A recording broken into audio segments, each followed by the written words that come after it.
salamat at ako ang naitakda ng Panginoon na magbibigay ng inspirasyon sa inyo.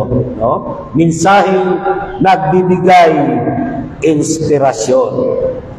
Sa ating pagbasa, mga kapatid ko sa Panginoon Kristo, ay ating makikita na tungkol ito kay Haring David, na kung saan dumanas ang ating naunang lingkod, no? Dumanas siya ng discouragement o panghihina o panlupaypay.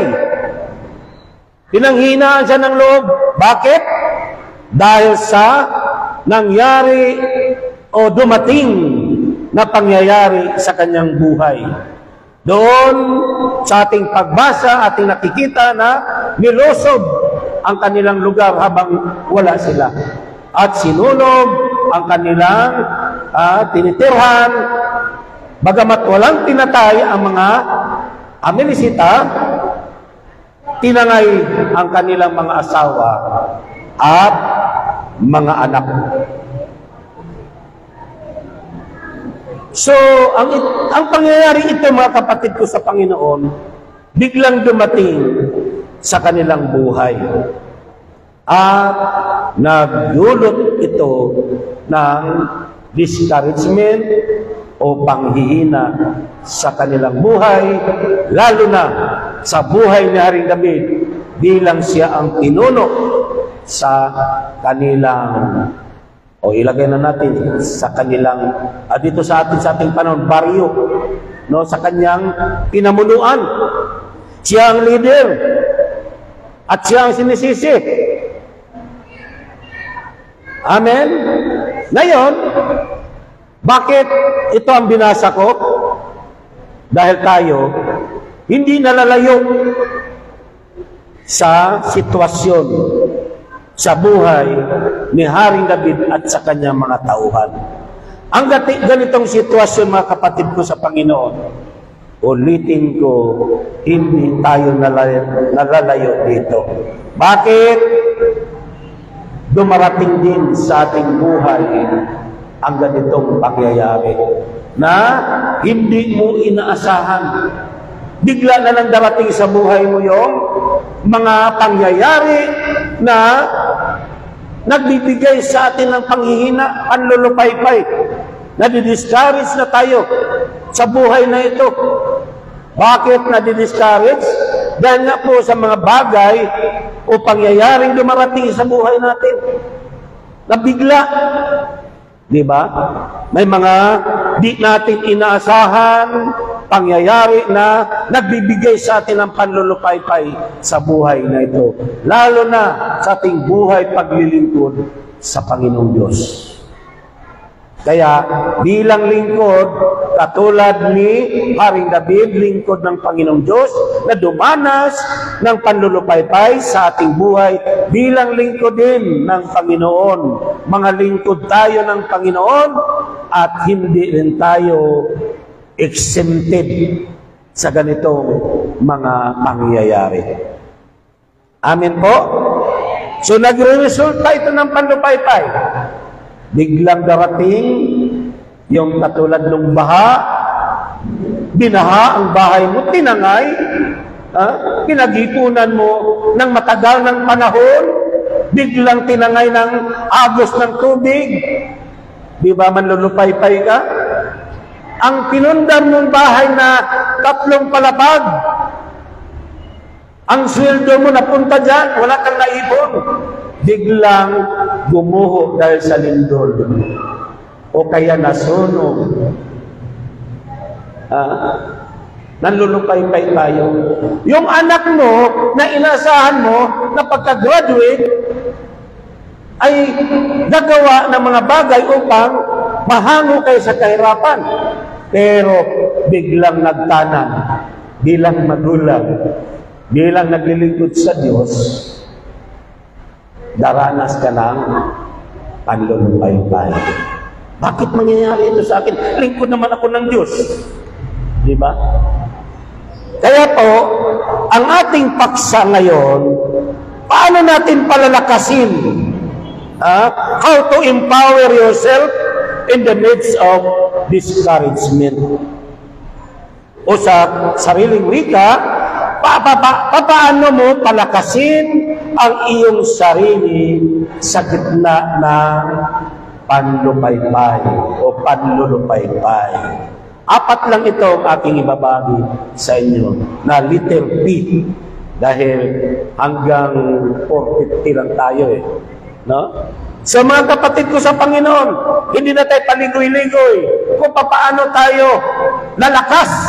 Kung daranas man tayo ng panlulupaypay, paano natin ito mapagtagumpayan? Paano natin palakasin ang ating mga sarili na nanghihina katulad ni Haring David? Ito ang unang letter P. Pagpapala. Sabihin niyo, pagpapala. Anong ibig sabihin nito, mga kapatid ko sa Panginoon? Isipin mo na sa gitna ng nararanasan mong mga panlupaypay panghihina, may pagpapala pa rin ang Diyos sa iyo. Kaya, kapag inisip natin na patuloy pa rin tayong pinagpapala ng Diyos, lalakas ulit tayo. Pag naisip natin kung gaano kabuti ang Diyos sa gitna ng ating dinaranas na kahirapan, yung pagpapala niya sa atin na ikaw ay humihinga pa, ikaw ay buhay pa, ikaw ay kumakain pa ng 3 beses sa isang araw, mahinang klase itong nangyari sa atin. Kayang-kaya ko ito. Lalakas muli ang ating panghihinang naramdaman. Amen? So sa gitna ng ating panghina, isipin mo lang na may Diyos na mabuti at patuloy na nagpapala sa buhay mo. Mapagtagumpayan mo o mapapalakas mo ang nanghihina mo. Pananampalataya o pananalig sa Diyos. Amen?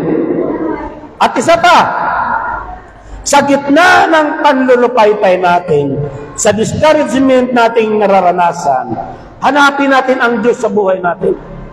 Hanapin natin ang Diyos na patuloy na nagpapala sa atin. Katulad ni Haring David, ginawa ni Haring David, hinanap niya ang Diyos sa gitna ng kanyang nararanasang panlulupaypay. Agad siyang dumulog sa Diyos. Amen. Ang sabi sa awit 34:8, ang galing ni Yahweh, hanaping masikap, yaong nagtitiwala sa kanya ay naligtas, at may tuturing na taong mapalad. Anong sinabi dito? Kapag hinanap mo raw ang Diyos sa gitna ng iyong nararanasang mga pangyayari hindi inasahan, yung nagbibigay sa atin ng panghina o panlulupaypay, mapalad. Mapalad ang tawag sa atin. Ibig sabihin, kapag ikaw ang isang taong mapalad, may pagpapala. Patuloy na pinagpala ng Diyos. Amen po? Kaya kapatid, dumating man sa inyong buhay ang pangyayaring nagdadala sa inyo ng panghihina o panlulupaypay, huwag nating kalimutang isipin ang Diyos na sa kabila na naranasan mong kalagayan na yan, may Diyos na patuloy na nagpala sa atin. Patuloy tayong pinagpala ng ating Diyos. Amen po? Yan po ang unang letter P. Pagpapala. Yan ang isipin natin. Kahit na anong kalagayan natin, patuloy tayong pinagpala ng Diyos. Ang pagpapala ng Diyos ay tuloy-tuloy yan sa atin. Pangalawa, salitang pag-aari. Pag-aari.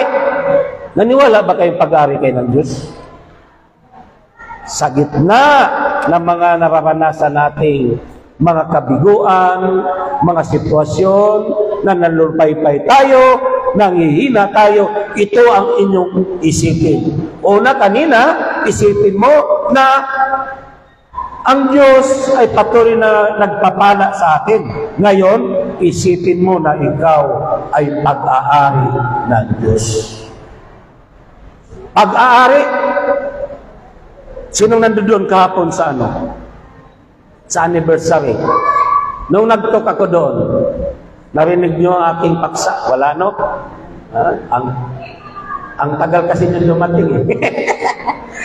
Yung IT ko doon, ano yung IT nila? Ano yung nilagay nila sa kanilang invitasyon?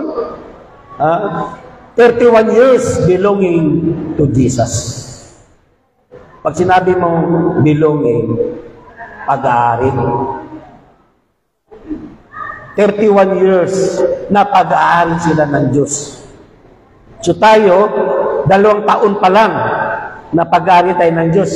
Kasi 2 taon pa lang ang gawain dito sa oras na tinanggap mo na si Kristo, ang Diyos, si Yahweh sa buhay mo, pag-aari ka na. Kaya nga, kapag dumanas tayo ng mga iba't ibang mga pagsubok sa buhay na nagbibigay sa atin ng panghihina o panlulupay-bay, isipin mo na ikaw ay pag-aari ng Diyos. Amen? Anong ibig sabihin nito? Kasi kapag naisip natin na meron palang nagmamay-ari sa iyo, lalakas ang ating loob. Babalik ang ating kalakasan na nanghihina. Bakit? Dahil alam mo na nagmay-ari sa iyo at alam mo na hindi ka pabayaan ng isang taong nagmamay-ari sa iyo. Intindihan niyo po? Sino ba namang ikaw pag-aari kita, pabayaan ba kita? Yung pag-aari mong lupa, pababayaan mo bang agawin ng iba yan? Ipaglalaban mo yan. Ano mang bagay na pag-aari mo, hindi mo ito pabayaang maagaw ng iba. Ibig sabihin, tayo bilang pag-aari ng Diyos, hindi niya tayo pababayaang maagaw ng dahil lamang sa nararanasan nating mga pagsubok. Naagaw tayo sa panghihina, naramdaman natin yung panghihina, kaya nangyayari yung mga taong walang Diyos sa buhay nila. Yung hindi matatag ang kanilang pananalig, pananampalataya, pag dumating ang mga problema, pagsubok, naagaw, nawala sa gawain ng Diyos. Naagaw ng mga problema, naagaw ng panlulupaypay. Ayaw ko na. Sungkot na ako. Bakit? Hirap na ako, brad. Hirap na ako sa pagdalo sa gawain. Hindi pa ako answered prayer. No? So, upang manumbalik ang ating kalakasan, yung naramdaman nating panghihina, lalo na sa ating pananalig, pananampalataya, isipin mo na ikaw ay pag-aari ng Diyos. Amen? Na ikaw ay alam mo, hindi ka pababayaan ng ating Panginoon. Amen po? At ang pangatlong letter T, panghabang panahon. Sabihin niyo, panghabang panahon. Ano yung una? Pagpapala. Pangalawa, pag-aari. Pangatlo, panghabang panahon. Anong dapat nating isipin kapag dumanas tayo ng mga pagsubok sa buhay na nagbibigay sa atin ng panghihina o panlulupaypay o discouragement? Isipin natin na panghabang panahon. kasama mo ang Diyos. Sa mga taong mga naglilingkod sa Diyos, alagad ng Panginoong Hesus, pangako niya yan. Anong pangako ng Panginoong Hesus? Kasama ninyo ako sa habang panahon. Amen? Kasama ninyo ako hanggang sa katapusan ng sanlibutan. Hello? So yan ang dapat nating isipin na kapag oras na naramdaman natin nanghihina na ako, wala na akong ganang magdasal, wala na akong ganang umatin sa gawain, wala na akong ganang makinig sa salita ng Diyos, wala na akong ganang maglingkod sa gawain ni Yahweh Shaddai. Isipin mo na ang Panginoong Hesus kasama mo sa lahat ng oras. Panghabang panahon na kasama natin ang Panginoong Jesucristo. Amen po? Panghabang panahon na tutulungan tayo ng ating Panginoon. Wala siyang lingkod na tapat na pinabayaan. Amen? O, ipalakpak nyo ng malakas, nagalanganin kayo, para kung nahiya kayo pumalakpak eh. Huwag kayong mahiya. No? Di na kailangan, palakpakan natin ng Panginoon. Diba? Pag nakarinig kayo ng dapat pumalakpak, di palakpak tayo. Amen. So, ito ang isipin natin, kasama natin ang Panginoong Hesus, ang ating Diyos sa habang panahon. Ibig sabihin yan, anumang laban natin sa buhay na ito, anumang mga pagsubok na yan, kasama mo ang Panginoon. Kaya, huwag mong suluhin ang problema mo, katulad ni Haring David, nung maranasan niyang sitwasyon na nagbibigay sa kanya ng panghihina, dumulog agad sa Diyos. Hindi niya sinusulok. Tayo ganyan din. Huwag mong suluhin ang problema mo, kapatid. May Panginoong Jesucristo tayo na dapat nating pagkatiwalaan. Anong ibig sabihin? Ibigay natin sa Panginoon yan. Amen? Ibigay natin ang lahat. Alam niyo po, isa-share ko po ito. Ang aking anak na maliit, noong araw, 4 na taon, ang aking panganay na anak, lalaki, maaaring na-share ko na rin ito. Pero ito, ang may aral na pwede ninyong makuha sa kwentong ito. Noong 4 na taon ng anak ko, lumalaki ang lalamunan. Pag nagsalita siya ng pagigil, lulumo. Parang butsi ng manok, yung lagayan ng pagkain, di ba? O ibon, ganyan, di ba? May lumalaki dito pagka nabusog sila. Ganun ang anak ko. Sabi ko, aba, ba't nagkaganyan ang liig ng anak ko? Sabi ko sa aking may bahay, tingnan mo nga yung liig ng anak natin. Oo nga, bakit ganyan?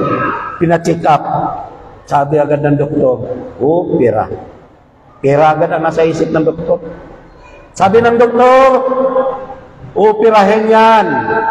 Tanggalin yung may maliit na tissue sa lalamunan niya dahil yan ang maging dahilan upang mawala ang kanyang boses at para mawala din yung paglubo ng kanyang lalamunan.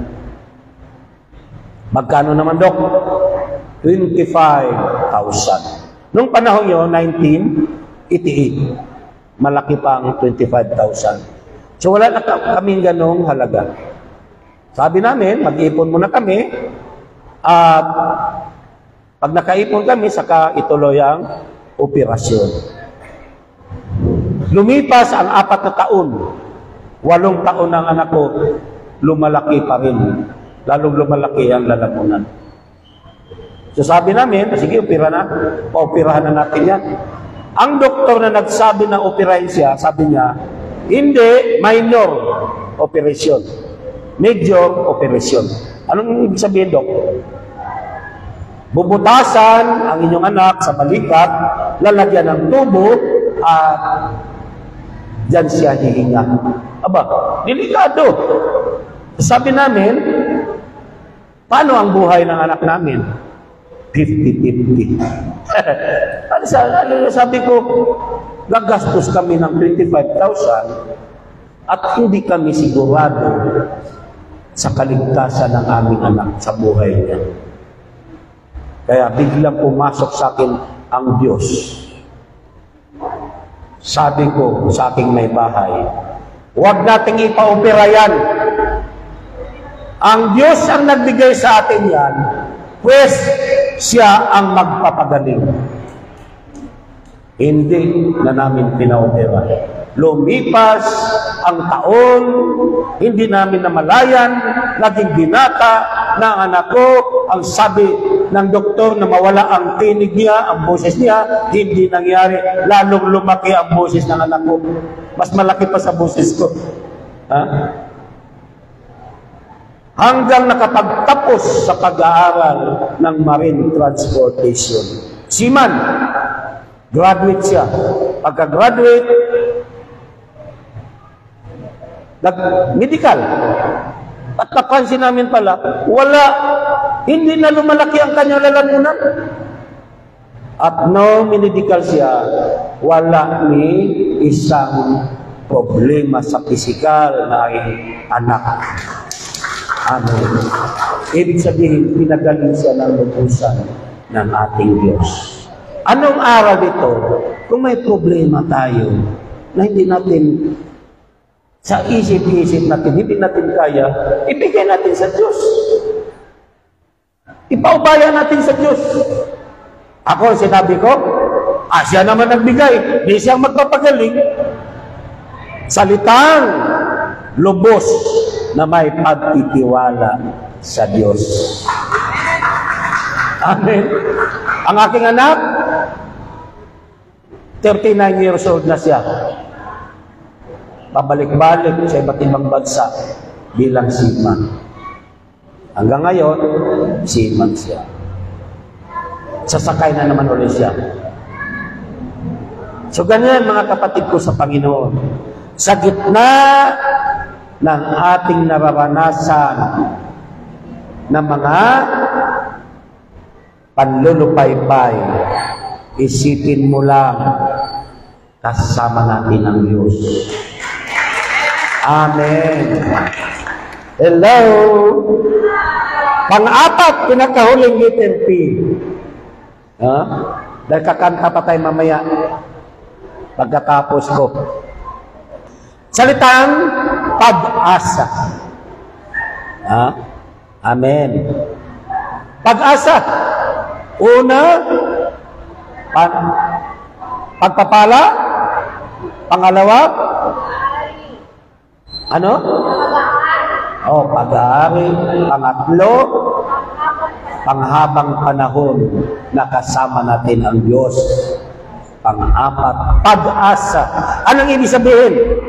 Anong ibig sabihin ko?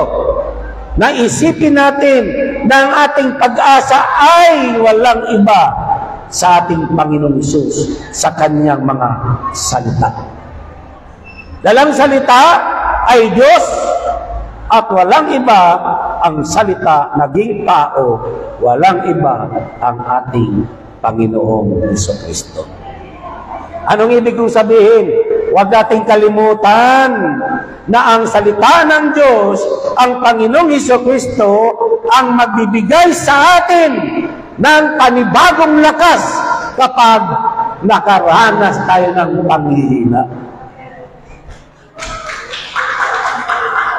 Sa oras ng panghihina, di ba? Salita agad ng Diyos ang ating isipin. Ano yun? Makinig tayo ng salita ng Diyos. Makinig tayo na nagbibigay ng kalakasan sa atin. Amen. Awitin natin yung mga salita ng Diyos na ginawang awitin. Di ba? Dasalin natin ang salita ng Diyos. Katulad ng Salmo 91. Kaya, hindi tayo dapat mawalan ng pag-asa sa oras ng ating panlulupaypay. Isipin na natin, nasa Panginoong Hesus, sa pamagitan ng kanyang salita, may pag-asa tayo. Amen? Nasa Kanya ang ating pag-asa. Sa Kanyang mga salita, ulitin ko, ito ang nagbibigay ng panibagong kalakasan sa ating buhay na nanlulupaypay. Sabi sa Deuteronomio, Kabanata 31, talata 6, magpakatapang kayo, lakasan ninyo ang inyong loob, huwag kayong matakot sa kanila, pagkat sasamahan kayo ni Yahweh, hindi niya kayo pababayaan. Ano yung nakasulat sa inyong, yung tema nyo? Di ba? Huwag kayong matakot dahil tutulungan kayo ng Diyos. Amen? Magtiwala tayo sa Diyos. Magtiwala tayo sa Kanyang mga sinasabi. Magtiwala tayo sa salita ng Diyos. Magtiwala tayo sa ating Panginoong Hesus. Isaiah 40:31 o Isaiah Kabanata 40, talata 31, ngunit ang nagtitiwala kay Yahweh ay magpapanibagong sigla. Ang lakas nila ay mahitulad sa walang pagod ng pakpak ng agila. Sila'y tatakbo ng tatakbo, ngunit di manghihina, lalakad ng lalakad, ngunit hindi mapapagod. Narinig niyo yun? Isaiah Kabanata 40:31. Yan po. Nagbibigay sa atin ng lakas. Hindi tayo mapapagod. Kaya minsan nga, nagtataka ako sa sarili ko . Lunes wala akong tulog. Pupunta ako ng Ambil. May pag-aaral kami hanggang alas 12 o alas 11. Aba, may hayok hanggang gabi. May tuhog hanggang alas 9. Uuwi ako sa aming bahay. Alas 11, alas 10 na ng gabi. Pero may lakas pa. Saan yung kalakasan na yun? Galing sa ating Panginoong Jesucristo. Kaya yun po, sa gitna ng panlulupaypay, isipin na natin na ang ating pag-asa ay nasa Panginoong Hesus sa Kanyang mga salita. Amin po ba? Kaya napakahalaga na nandito lagi tayo sa gawain ng Diyos. Amen? Dahil ang salita ng Diyos ang nagtuturo sa atin kung paano tayo lumaban sa mga sitwasyon o mga pagsubok na ating nararanasan. Kapag wala tayong alam sa salita ng Diyos, kapag dumating ang panlulupaypay, mga problema, mga hamon sa buhay, wala na. Magpapatiwakal na. Amen? Sa pamamagitan ng tuloy-tuloy na pakikinig ng salita ng Diyos, sa pamamagitan ng pagdalo sa gawain ng Panginoon, ito ang magbibigay sa atin upang magkaroon tayo ng kahulungan, kaalaman sa salita ng Diyos, at ito ang magbibigay sa atin ng lakas upang mapaglabanan ang anumang hamon sa buhay. Hello! So, anong ibig kong sabihin? Patuloy tayong manalig sa ating Panginoon Diyos. Amen? Patuloy tayong magtiwala sa ating Panginoong Jesucristo. Ulitin ko ang ating paksa na nagbibigay ng inspirasyon sa atin sa hapong ito, sa ating pagdiriwang ng ikalawang taong anibersaryo dito sa lugar ng Santo Cristoliano. Una ay pagpapala. Pangalawa, pag-aari. Ito isipin natin, pag-aari tayo ng Diyos. Kaya huwag tayong matakot, huwag tayong mababalisa, huwag tayong mangamba. Pangatlo, isipin natin, panghabang panahon na kasama natin ang Panginoong Diyos. Sasamahan niya tayo hanggang sa katapusan ng buhay natin. Amen po. Panguli, pag-asa. Siya ang ating pag-asa. Ang Panginoong Diyos, ang ating Panginoon Kristo, ang kanyang mga salita.